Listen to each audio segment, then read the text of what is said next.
ذکر کرتی رہے زباں تیرا، لب پہ ہر دم رہے نام تیرا، گرچہ تیرا نشاں کوئی نہیں ہے مگر ہر جگہ نشاں تیرا، تیری قدرت سے کچھ نہیں باہر ہے مکاں تیرا لا مکاں تیرا، رہنما تو ہی ہے ہر سفر میں منزل تیری کارواں تیرا، میری معراج ہے اس میں فقط ہو جس میں میری آستاں تیرا، ہو جس میں میری آستاں تیرا۔ بسم اللہ الرحمن الرحیم۔ السلام علیکم ورحمۃ اللہ وبرکاتہ۔ پروگرام خطیب مستقبل کے ساتھ میں ہوں آپ کا میزبان مظہر احمد خان۔ ناظرین، جیسا کہ آپ کے علم میں ہے کہ ہمارے ساتھ موجود ہوتے ہیں 4 ننھے مقررین جو کہ دیے گئے موضوع کے اوپر اپنے فن خطابت کے جوہر دکھاتے ہیں۔ آج بھی ہمارے ساتھ 4 نئے مقررین موجود ہیں اور ججز پینل میں ہمارے ساتھ موجود ہوتے ہیں ڈاکٹر جواد شاہد اور سر علی رضا خان صاحب۔ السلام علیکم سر۔ وعلیکم السلام۔ کیسے ہیں آپ لوگ؟ اللہ کا کرم، بالکل ٹھیک، طبیعت ٹھیک؟ الحمدللہ۔ سٹارٹ کریں آج کا پروگرام۔ بسم اللہ کیجئے جی۔ تو ناظرین، اس سے پہلے کہ میں اپنے ایوان میں سے پہلے مقرر کو دعوت خطاب دوں، میں بتاتا چلوں کہ آج کا موضوع ہے جس پر یہ لوگ لب کشائی کریں گے وہ ہے روزے کی اہمیت اور فرضیت۔ بہت ہی خوبصورت موضوع ہے۔ تو اس موضوع پہ فن خطابت کے جوہر دکھائیں گے ہمارے پہلے مقرر، ان کا نام ہے مدثر علی۔ مدثر آ جائیے۔ جی السلام علیکم مدثر۔ وعلیکم السلام۔ کیسے ہیں آپ؟ ٹھیک ٹھاک طبیعت کیسی ہے آپ کی؟ جی بہتر۔ اچھا یہ بتائیں تیاری کیسی ہے اسپیچ کی؟ اچھی ہے۔ کانفیڈنٹ ہیں؟ یس۔ اچھا مدثر، آپ کو اور بچوں آپ کو بھی میں بتاتا چلوں کہ ہمارے پاس جو دیا گیا وقت ہے وہ ہے 3 منٹ کا، یعنی آپ کے پاس اسپیچ کا ٹائم ہے ٹوٹل 3 منٹ، یعنی کہ 180 سیکنڈز۔ جیسے ہی 120 سیکنڈز یعنی کہ 2 منٹ ختم ہو جائیں گے، میں اس بیل کو ایک بار بجاؤں گا۔ اس کا مطلب یہ ہے کہ آپ اپنی اسپیچ جاری رکھیے، ابھی آپ کے پاس 1 منٹ ہے، ٹھیک ہے؟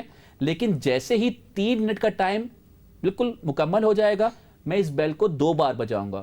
اس کا مطلب یہ ہوگا کہ اب آپ اپنا جو جملہ آپ بھی ادائیگی کر رہے ہیں جس جملے کی، اس کو کمپلیٹ کیجئے، ٹھیک ہے؟ اور اپنی تقریر کا اختتام کر دیں، ٹھیک ہے؟ آپ کی بات سمجھ میں آ گئی یہ والی؟ جی۔ بچوں آپ کو بھی؟ جی مدثر، آپ کا وقت شروع ہوتا ہے اب۔ تمام تعریفیں خدا عظیم کے لیے جو تمام جہانوں کا خالق و مالک ہے۔ درود و سلام محمد و سرکار دو عالم صلی اللہ علیہ وسلم۔ سر علی وقار پیش کردہ موضوع روزہ اور اس کی اہمیت اور فرضیت۔ سر علی وقار، لفظ روزہ عربی زبان کا لفظ ہے، عربی زبان میں سیام کہتے ہیں اور سیام کے لغوی معنی ہیں باز رہنا یا رک جانا۔ شریعت کی اصطلاح میں صبح صادق سے لے کر غروب آفتاب تک اپنے آپ کو کھانے پینے سے روکنے کا نام روزہ ہے۔ صدر علی وقار، جب رمضان المبارک کی پہلی رات آتی ہے تو اللہ تعالیٰ جنت کے تمام دروازے کھول دیتے ہیں، جبکہ جہنم کے تمام دروازے بند کر دیتے ہیں اور تمام شیاطین کو جگڑ لیتے ہیں۔ روزے کی اہمیت کا اندازہ ہم اس حدیث سے لگا سکتے ہیں کہ نبی کریم صلی اللہ علیہ وسلم کا ارشاد ہے کہ اللہ تعالیٰ فرماتا ہے کہ انسان کا ہر نیک عمل خود اسی کے لیے، لیکن روزہ خاص میرے لیے ہے اور میں ہی اس کا بدلہ دوں گا، اور روزہ گناہوں کی ایک ڈھال ہے۔ اگر کوئی شخص روزے سے ہو تو اسے فحش گوئی ہرگز نہیں کرنی چاہیے، اور اگر کوئی شخص اسے گالی دے یا پھر لڑنے پر مجبور کرے تو اس کا جواب صرف ایک ہونا چاہیے کہ میں ایک روزے دار ہوں۔ اور قسم اس ذات کی کہ جس کے ہاتھ میں نبی کریم صلی اللہ علیہ وسلم کی جان ہے کہ روزے دار کے منہ کی بو اللہ تعالیٰ کے نزدیک مشک کی خوشبو سے بھی زیادہ بہتر ہے۔ اور صدر علی وقار، روزے دار کے لیے 2 خوشیاں ہیں، ایک افطار کے وقت اور دوسرے اس کے رب سے ملاقات کے وقت کہ جب وہ اپنے روزے کا ثواب پا کر خوش ہوگا۔ صدر علی وقار، روزہ وہ واحد عبادت ہے جو کہ ایک رازدار عبادت ہے، جو کہ وہ شخص اور اس کا رب جانتا ہے کہ یہ حالت روزہ میں ہے۔ روزے کا اصل مقصد حصول تقویٰ ہے۔ سال کے 1 مہینے ہمیں یہ مشق کرائی جاتی ہے تاکہ بقیہ 11 مہینے ہمیں کیسے گزارنے۔ کسی دانشور نے کیا خوب کہا ہے کہ اگر تم چاہتے ہو کہ تمہاری آخرت عید جیسی ہو تو تمہیں اپنی دنیا رمضان جیسی بنانی ہوگی۔ صدر علی وقار، اللہ تعالیٰ نے روزے کو جسم کی زکوٰۃ قرار دیا ہے۔ جس طرح زکوٰۃ تمام شے کو پاک کر دیتا ہے، اسی طرح جسم کا زکوٰۃ یعنی روزہ رکھنے سے انسانی جسم میں بہت ساری بیماریاں ختم ہو جاتی ہیں اور بہت سارے فوائد ہوتے ہیں، جن میں سب سے زیادہ قابل ذکر پیٹ اور معدے کی بیماری ہے۔ اور ہر صاحب عقل اس بات سے بخوبی واقف ہے کہ زیادہ بیشتر بیماریوں کی جڑ پیٹ اور معدے میں ہوتی ہے۔ صدر علی وقار، حال ہی میں سائنسی تحقیق سے یہ معلوم ہوا ہے حال ہی میں سائنسی تحقیق سے معلوم ہوا ہے کہ روزہ رکھنے سے انسانی جسم میں کینسر کے امکانات بہت کم ہو جاتے ہیں، اور ایسا ممکن کیوں نہ ہو؟ جو عبادت خاص میرے رب کے لیے ہو، میرا رب اس میں اپنی رحمتیں اور برکتیں نہ رکھے، ایسا کیسے ممکن ہو سکتا ہے؟ وجہ جو صوم و صلات کی سمجھ جائے گا اس نے جینے کا طریقہ سیکھ لیا، وجہ جو صوم و صلات کی سمجھ جائے گا اس نے جینے کا طریقہ سیکھ لیا۔ یہ مسلمان نے اسلام پر ایک شرج، اسلام کا وہ بھی ایک ثمر بن جائے گا۔ بہت بہت شکریہ۔ یہ تھے ناظرین مدثر علی جو کہ اپنے موضوع پر لب کشائی کر رہے تھے۔ ٹائم کا اچھا استعمال کیا مدثر آپ نے، اور یوٹیلائز بالکل صحیح طریقے سے کیا۔ ناظرین بلا کسی تاخیر اپنے ایوان میں سے اگلے مقرر کو میں دعوت خطاب دوں گا۔ ان کا نام ہے سید محمد حیدر۔ تو حیدر آ جائیے بیٹا۔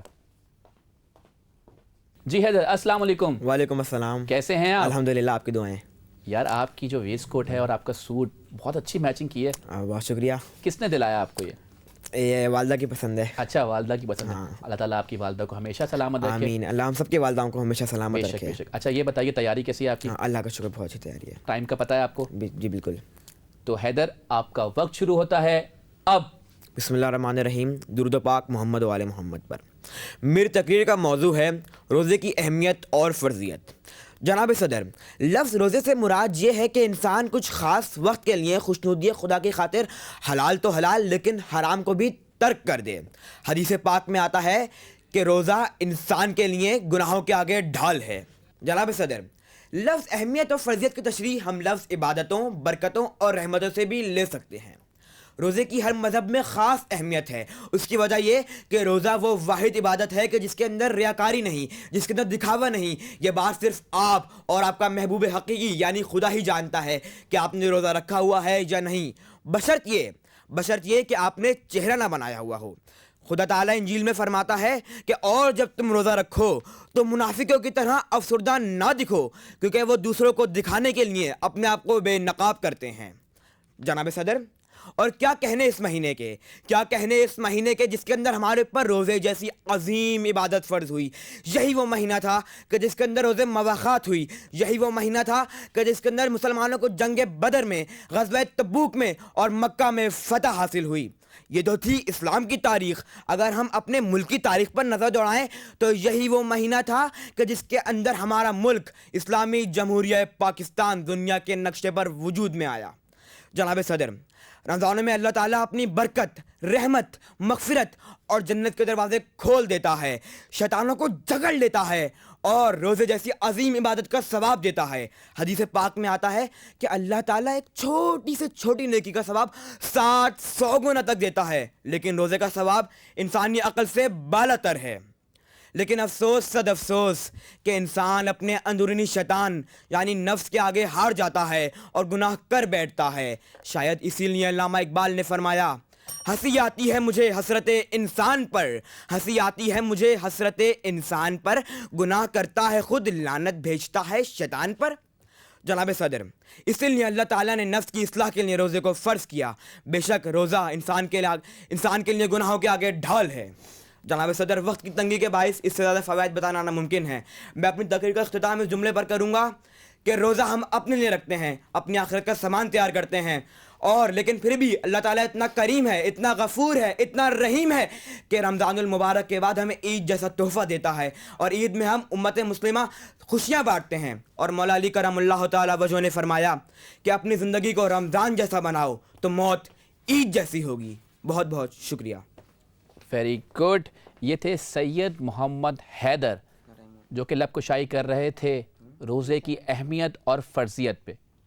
ناظرین، اس سے پہلے کہ ججز کی رائے لی جائے، پروگرام میں وقت ہوا ہے ایک مختصر سے وقفے کا۔ جب بریک سے ہم واپس آئیں گے تو ججز کی رائے بھی جانیں گے اور اگلے مقرر کو دعوت خطاب دیں گے۔ دیکھتے رہیے پروگرام خطیب مستقبل کے۔ السلام علیکم ورحمۃ اللہ وبرکاتہ۔